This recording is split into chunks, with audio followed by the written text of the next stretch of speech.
be coming down the pipeline. Remember, Russell Westbrook, Al Horford, we're still watching them along with Jonathan Kuminga, Quentin Grimes, just a few notable names that have yet to put pen to paper on that new contract. Now, the domino that may actually be holding up the final stage of all of these moves, it may be restricted free agent Jonathan Kuminga. So let's bring in our NBA reporter, Anthony Slater, who is going to be covering all things Golden State Warriors for us. Can you just set the stage here, Anthony? Where do things stand between Jonathan Kuminga and the Golden State Warriors? I feel like I've been asking this question for the last couple of months. Yeah, it has overtaken my last few months also. There's been renewed efforts, genuine efforts this week to try to get it over the finish line. I think the Josh Giddey contract, 4 years, $100 million, provided a little bit of extra motivation for the talks. But, you know, Josh Giddey, I don't think there's a misalignment between the Warriors and Kuminga side that Giddey's per year, which is around $25 million, is somewhat near what Kuminga should be. I mean, me and Shams have reported the standing 1-and-1 offer for $45 million that starts at 21.7, but the big difference between the two situations is Giddey signed 4 years, no team options either way. He's signing on to the Bulls to be their starting point guard of the future. That's what the Bulls want. We know the Kuminga situation doesn't have nearly the structure or relationship, backbone where the Warriors are trying to, get him on this very team-friendly deal. And Kuminga's clearly knowing he's not like Josh Giddey walking into a, guaranteed starting job. So that is what continues month after month now to halt this thing up. And, I think the public is looking at the Warriors going, hey, you still have 9 players on the roster, so the veterans must be freaking out behind the scenes. They're not. They've had communication with Mike Dunleavy. They know what the roster is going to look like.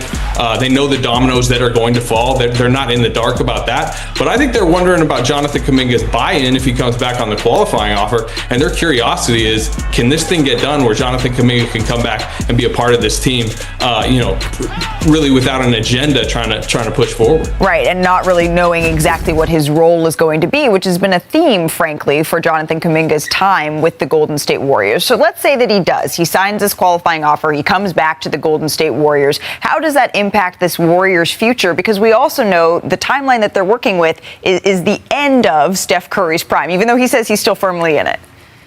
Yeah, for Kuminga, the qualifying offer pros and cons are very simple. It's financial. If he gives up the 14-something million, he gets his 2026 next summer unrestricted free agency.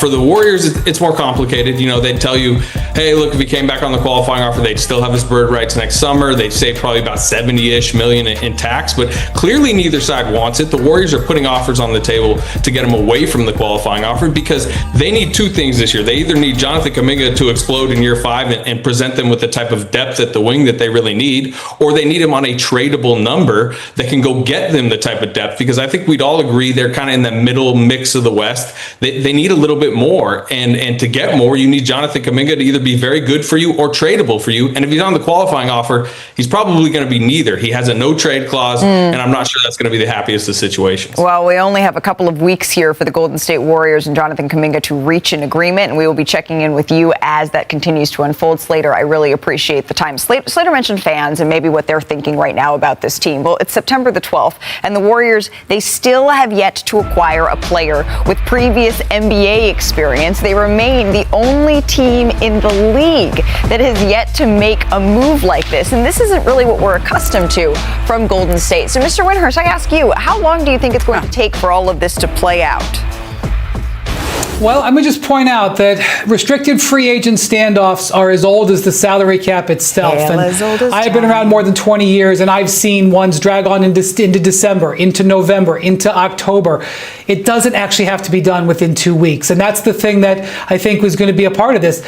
I think at the end of the day, Jonathan Kuminga is going to be on the Warriors, and I think at the end of the day, Al Horford is going to be on the Warriors, and I think DeAnthony Melton is going to be on the Warriors. They are going to add to their bench.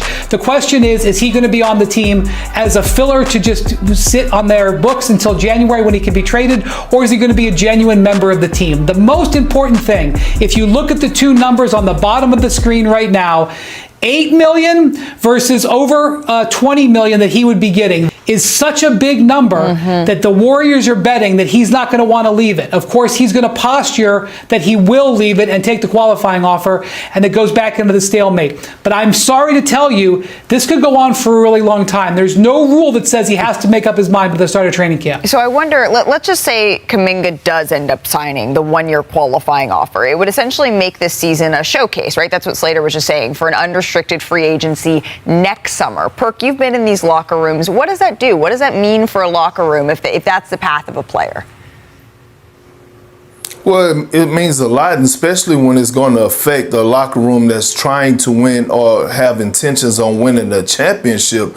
And I don't know if Jonathan Kaminga is watching NBA today, but they don't want you, dog. They don't value you, because if they did, you wouldn't be going through this. And it started last season. Steve Kerr showed you how he felt about you when you were out the rotation during the play-in tournament in the first couple games in the first round against the Rockets. And I understand Mike Dunleavy is now running things for us in the front office, him and Joe Lacob, but that wasn't Jonathan Kaminga wasn't Mike Dunleavy pick. That was Bob Myers' pick. So again, when you look at this situation, it's going to cause turmoil in the locker room if you bring him back, if he at $7.9 million, because he's going to go out there and play individual basketball. And it's hard for me to tell a young guy not to go out there and get his numbers, because I know he wants to get paid. So at the end of the day, you have one guy who's going to be playing agenda basketball. You're going to have a team that's led by 3 vets, probably 3 future Hall of Famers, that's going to be leading their team and preaching agenda-free basketball. So there's the problem. I don't know how, if you have somebody on television saying, hey, Kaminga, they don't want you as their message. If you're Steve Kerr, how do you coach this situation? I mean, I think he knows. He has to feel that he was out of the rotation, right? When they don't play you, you don't feel like they want you. But what we have here is a misalignment between the front office and ownership about a player's value to the organization and the coaching staff. And on Steve Kerr's, in his rotations on a team that's trying to win every single year, you got to earn your spot. And it just didn't work out last year when Jimmy Butler joined the team. They just got to a place where they felt like they couldn't have them on the court at the same time. Now, he was big for them when Jimmy Butler was out, but this is going to be one of Steve Kerr's biggest challenges as a head coach. It could have been solved a long time ago if they would have included him in some of the trades they were trying to. They could have got Alex Caruso a couple years ago if ownership and if the front office had been willing to include Kuminga, but they didn't, and so we are here now, and Steve Kerr's going to have a fun time. How the Golden State Warriors really feel about the Jonathan Kuminga contract standoff. As the 2025-26 NBA season approaches, the Golden State Warriors find themselves in a rare and uncomfortable position, with perhaps the most incomplete roster in the entire league. Sure, their biggest names, Stephen Curry, Jimmy Butler, and Draymond Green, are locked in.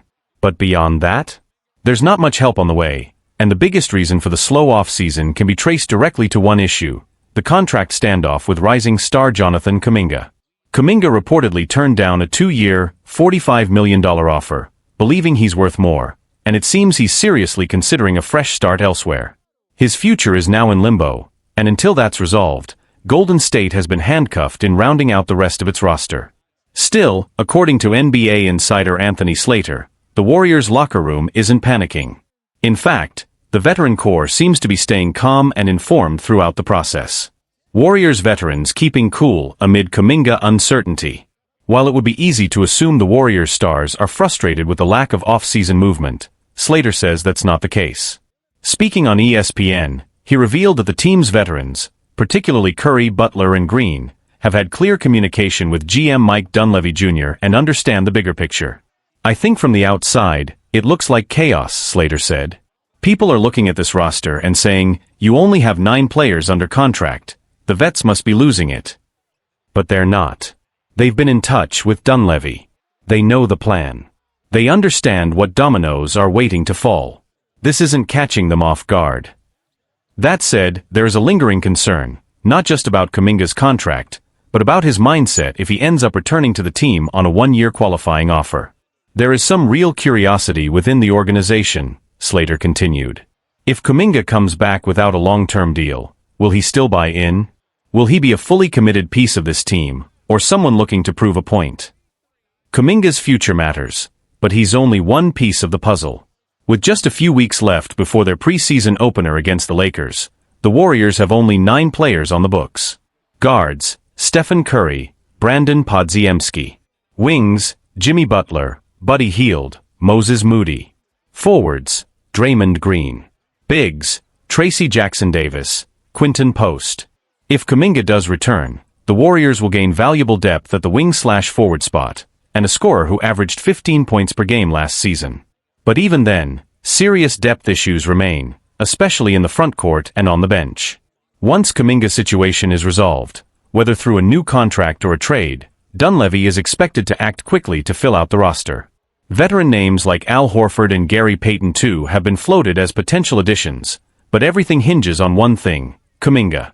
Until then, the Warriors are in a holding pattern, and so are their hopes of contending in a stacked Western Conference.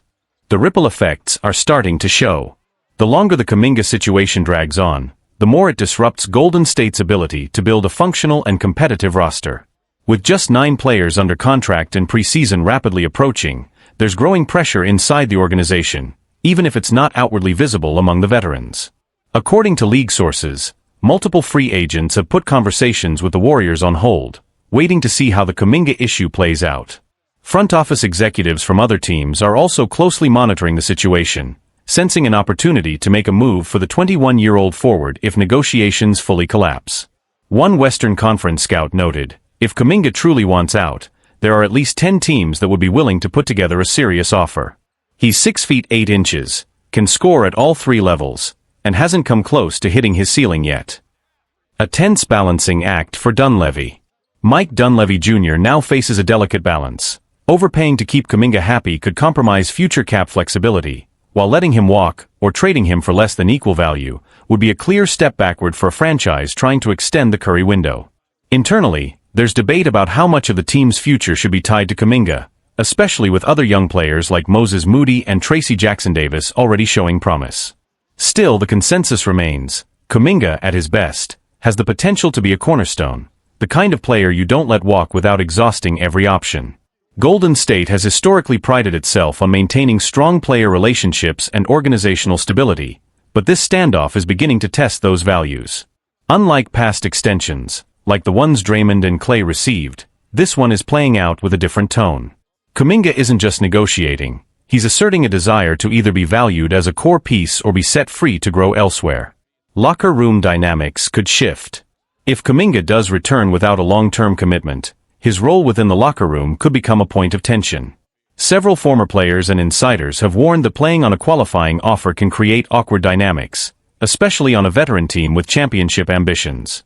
It's hard to fully buy into the system when you're basically playing for your next contract every night, a former Warriors assistant coach said privately. There's pressure to produce, to not get hurt, and that can shift priorities, even unintentionally. While Curry and Green are known for their leadership and ability to manage egos, it's unclear how much patience they'll have for a teammate who may not be fully aligned with the team's long-term goals. Jimmy Butler, a new addition this offseason, is also known for demanding high accountability from teammates, a factor that could either push Kuminga forward or increase the friction. What happens next? With the first preseason game just weeks away, all eyes are now on Dunleavy. The front office is expected to either finalize a new deal or explore trade scenarios before media day, hoping to avoid a public distraction as training camp begins. Meanwhile, Kuminga's camp remains quiet. Sources close to the player say he's staying focused on training but has no interest in signing a deal that doesn't reflect his value and potential. The possibility of him accepting the qualifying offer and entering unrestricted free agency next summer remains very real, and deeply concerning for Golden State. This isn't just a contract negotiation anymore. It's a defining moment in the Warriors' post-dynasty era, one that could determine whether this team reloads for another run, or slowly fades from contention. Is Jonathan Kuminga to blame for the Warriors' biggest off-season concern? As the countdown to training camp ticks away, the Golden State Warriors find themselves in a frustrating holding pattern, and much of it centers on one unresolved question: what will Jonathan Kuminga do? The 22-year-old forward's contract standoff has left Golden State in a state of uncertainty heading into the 2025-26 NBA season. The deadline for Kuminga to accept his qualifying offer is fast approaching, and until he makes a move, the Warriors are stuck in limbo. As of mid-September, Golden State has just 10 players under contract, an unusually low number this close to camp. According to ESPN, that roster gap, directly tied to Kuminga's restricted free agency, represents the biggest concern for the Warriors heading into the next phase of the offseason. Due to the ongoing restricted free agency saga involving Jonathan Kuminga, ESPN reported, the Warriors are in the rare position of entering training camp with only 10 players signed. The contract tug-of-war. The Warriors have made it clear, they want Kuminga back, but only on their terms. The reported offer includes a 2-year deal with a player option in the second season, giving Kuminga flexibility, but not as much as he'd prefer. From his side, Kuminga is said to be open to a 2-year agreement as long as it gives him the chance to re-enter free agency sooner, ideally with a player option in the first year. It's a negotiation caught in nuance, but the effects are anything but subtle. Until it's resolved, the Warriors are unable to make key moves in free agency. Several veteran players are reportedly waiting on standby, and the front office can't proceed with final roster decisions until Kuminga's future is settled. A promising career, now at a crossroads. Kuminga's NBA journey began in 2021, when the Warriors selected him 7th overall. He won a championship in his rookie year and has shown steady growth since then. His 2024-25 season was his most productive yet, averaging 15.3 points, 4.6 rebounds, and 2.2 assists per game, while shooting 45% from the field. Despite being moved to a bench role that season, Kuminga thrived, even stepping up in the 2025 playoffs with 15.3 points per game on 48% shooting, all in under 24 minutes a night.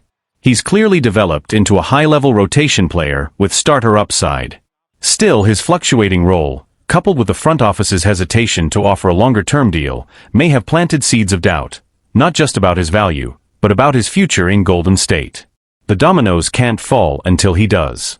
Kuminga's indecision has left the Warriors exposed in free agency. With only 10 players signed in training camp just 2 weeks away, the front office can't fill out the roster with confidence, and that's a problem in a league where competition for free agents is fierce. Golden State is widely expected to target veteran center Al Horford and guard DeAnthony Melton, both of whom could bring much-needed experience and depth. But with cap space tied up and uncertainty around Kuminga's contract structure, those deals remain on pause. If Kuminga returns on just a 1-year qualifying offer, it would free up some flexibility, but also raise serious questions about his long-term commitment. If he's traded, the Warriors would need to ensure they get value in return. And if a deal is eventually reached, only then can Golden State confidently finalize its roster and move forward. High stakes, uncomfortable silence. This isn't just a contract dispute.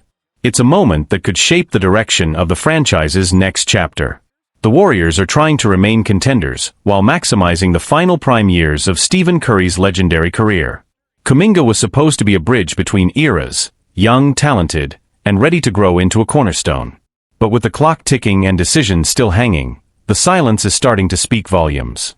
Unless something gives, and soon, the Warriors might find themselves entering camp with a fragile roster, missed opportunities in free agency, and a young star whose future with the team grows murkier by the day. Internal tension versus public composure.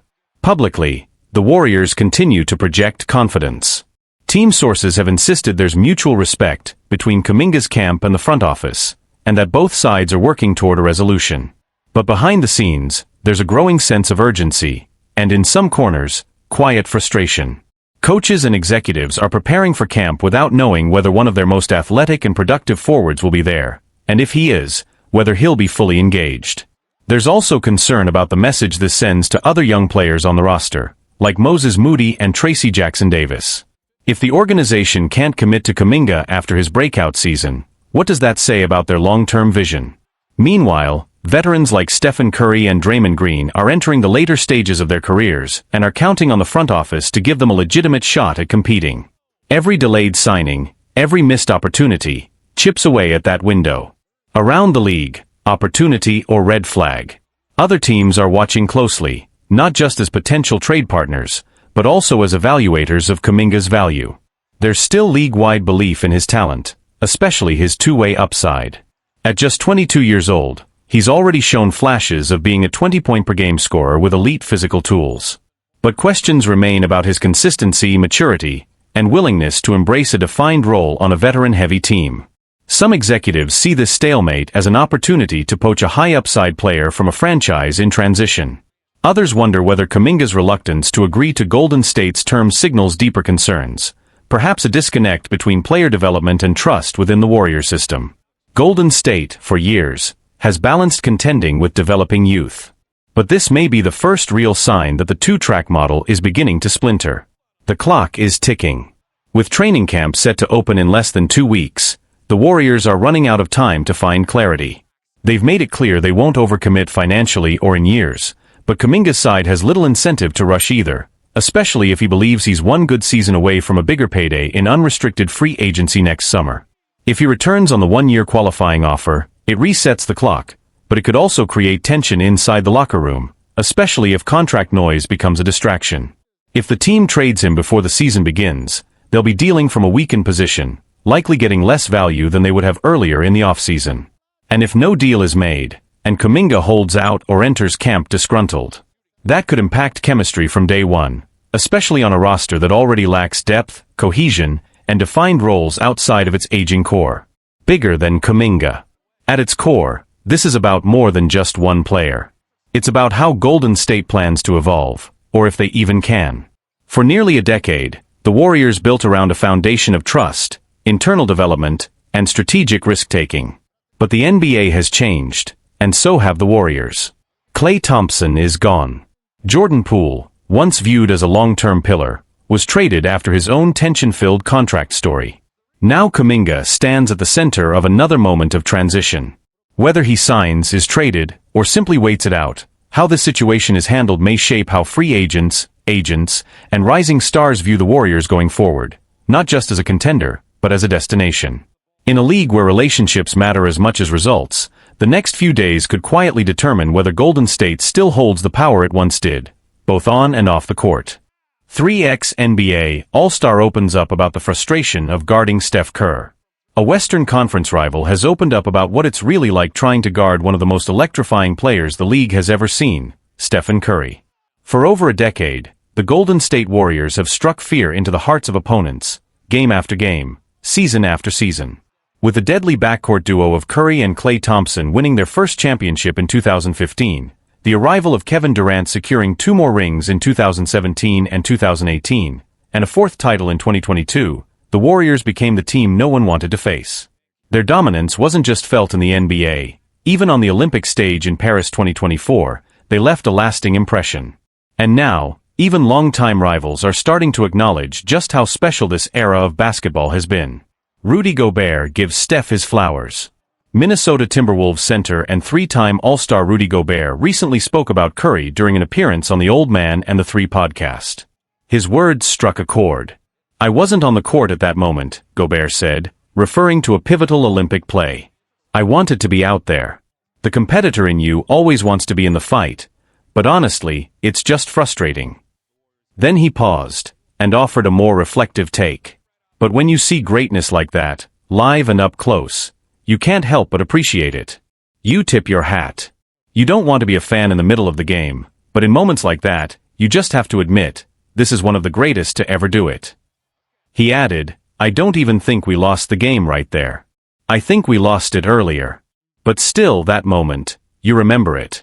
And yeah, you tip your hat, even if it stings." Gobert's French squad had just come up short against Team USA in the gold medal game at the 2024 Summer Olympics. His respect for Curry, however, was crystal clear. Gobert versus the Warriors, a respect earned over time. After Steph secured his 4th NBA title in 2022, Gobert told TMZ Sports that Curry is definitely in that rare air, and right at the top of the list. He even acknowledged how Curry has changed the game. But even with Minnesota's recent victory over Golden State in the 2025 Western Conference semifinals, Gobert's personal track record against the Warriors remains a tough one. In 39 career games versus Golden State, Gobert has averaged 12.4 points and 12.6 rebounds while shooting 63.6% from the field. Still, his teams have posted just a 15-24 record in those matchups. While we may never see another Olympic showdown between Gobert and Curry, there's no doubt we'll witness more battles in the NBA as both stars continue to chase greatness. And if nothing else, Gobert's words remind us of something important. Even the fiercest competitors can recognize when they're witnessing history. Gobert's comments sparked conversations across the league, not just about Steph Curry's legacy, but also about the evolving mentality among NBA stars. What used to be fierce, unspoken rivalries are now being reshaped by open admiration, even from those who've been burned by Curry's brilliance. A shift in tone across the league. Gobert isn't alone in this. Over the last few years, more and more players, current and former, have spoken candidly about what it's like to face Steph Curry. What makes Curry different, they often say, isn't just the range or the quick release, it's the mental warfare. His off-ball movement, his conditioning, the way he bends defenses even when he's not touching the ball, these things don't show up on a stat sheet, but they wear teams down. And Gobert, a three-time Defensive Player of the Year, knows defense better than most. There's no rest, he said during the interview. You think the possession is over, and then he relocates, or slips a screen, or just sprints to the corner and it's already too late. It's not normal. It forces you to defend every second. The Warriors-Timberwolves rivalry grows. The 2025 playoff matchup between the Warriors and Timberwolves added even more fuel to what's becoming one of the most compelling Western Conference rivalries. Minnesota's win over Golden State was seen as a potential changing of the guard, with young stars like Anthony Edwards rising, while Curry and Thompson are entering the twilight of their careers. Yet even after the Timberwolves' victory, no one in that locker room was celebrating like they'd climbed the mountaintop. Beating the Warriors wasn't just another win, it was symbolic. You don't take them lightly, Gobert said after Game 6. Not even for a second. That team has championship DNA. They know how to win. So when you beat them, it means something. Reverence without surrender. Still, Gobert's praise didn't come from a place of submission. It came from someone who's been through the battles, who has seen Curry at his best, and still believes he can compete. His remarks also drew attention from fans and analysts alike, many applauding his honesty. In a league often dominated by trash talk and ego, Gobert's tone struck a different chord, one of maturity, self-awareness, and a deep respect for the craft of basketball. He's a generational talent, Gobert concluded. And whether you love him or hate playing against him, you have to respect what he's done, and still doing. What's next? With the 2025-26 season on the horizon, both the Warriors and Timberwolves find themselves in different places. Golden State is facing big decisions about the future of their core, while Minnesota is hoping to build on their recent playoff success. But if there's one certainty, it's that the story between Rudy Gobert and Steph Curry isn't finished. Whether it's another high-stakes playoff series or just another regular season game with postseason energy, fans know what to expect: mutual respect, fierce competition, and the quiet acknowledgement that every time Curry steps on the floor, something historic might happen.